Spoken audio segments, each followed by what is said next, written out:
Hello everyone, ChargeCoin here. In every region, the first thing that we do once we enter is to touch the Statue of the Seven, and our traveler will receive that region's element. And then we proceed to bench him or her and never using them again, apart from maybe the Dendro Traveler. The only exception in this case is Natlan. Somehow, we have yet to get access to the Pyro Traveler because we are not resonating with the statue. Without diving into too many spoilers, I believe that we will get the Pyro Traveler after Silonen creates the ancient name for us, and we have the Blazing Flint Ore as the Pyro Traveler's constellations. I mean, we don't know for sure, but there are 6 constellations, and there are likely 6 Blazing Flint Ores from the 6 tribes in the game, obtainable once you reach max reputation for each of the tribes. This is just so interesting to me. Unfortunately, we also don't know exactly where we can get the Pyro Traveler, nor know his or her kit. We can, however, try to make some speculations and also throw in our wishes for their kit.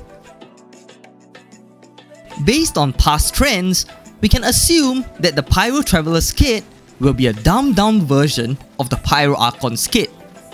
In the past, the Animal Traveler could crowd control enemies with his or her burst, similar to Venti's, create geostructures similar to Zhongli's, recharge energy similar to Raiden's, apply Dendro with different effects if affected by Pyro, Hydro or Electro, similar to Nahida's Elemental Burst.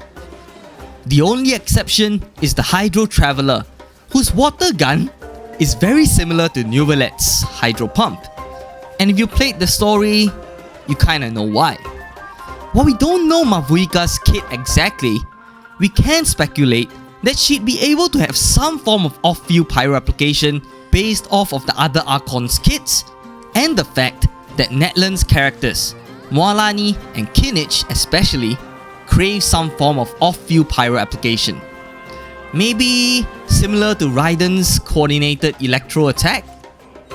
Perhaps the Pyro Traveler would also be something similar, being able to apply pyro off-field and also being able to use the Night Soul Blessing for traversal in some way.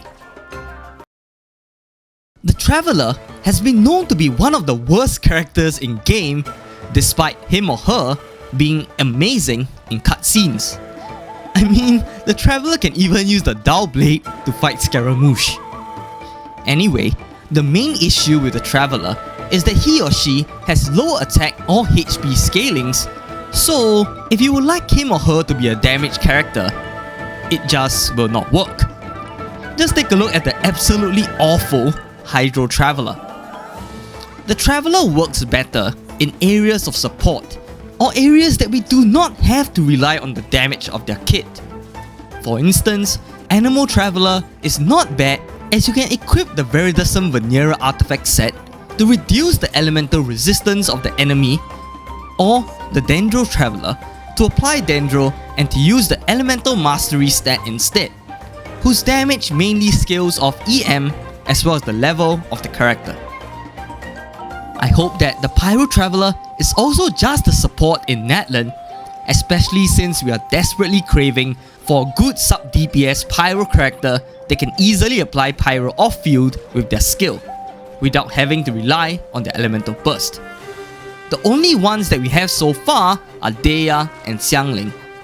Deya's skill has limited range and long cooldowns, while Xiangling has poor ER on her burst, even though, as you can see, I have 260% energy recharge on her. What's more, with the Natlan artifact set, Scroll of the Hero of Cinder City, it can allow the Traveler to buff elements involved in pyro reactions by 40%, which honestly is insane. I sincerely hope that the Pyro Traveler doesn't waste this huge opportunity to be great. Please do a good job, Hoyoverse, especially after keeping the Pyro Traveler from us. With that, we've come to the end of today's video. What do you think? What are your thoughts about the Pyro Traveler? Do let us know in the comments below. If you have made it this far, do consider leaving a like and subscribing if you haven't, as it would really help out this small channel to get to its next goal of 10,000 subscribers. Thank you so much and see you soon! If you'd like to see which standard banner character is the most worth it to build, please click the video on the right. If you'd like to see my other Genshin Impact videos, please click the playlist on the left. Once again, thank you so much for watching and see you again next time. Bye bye!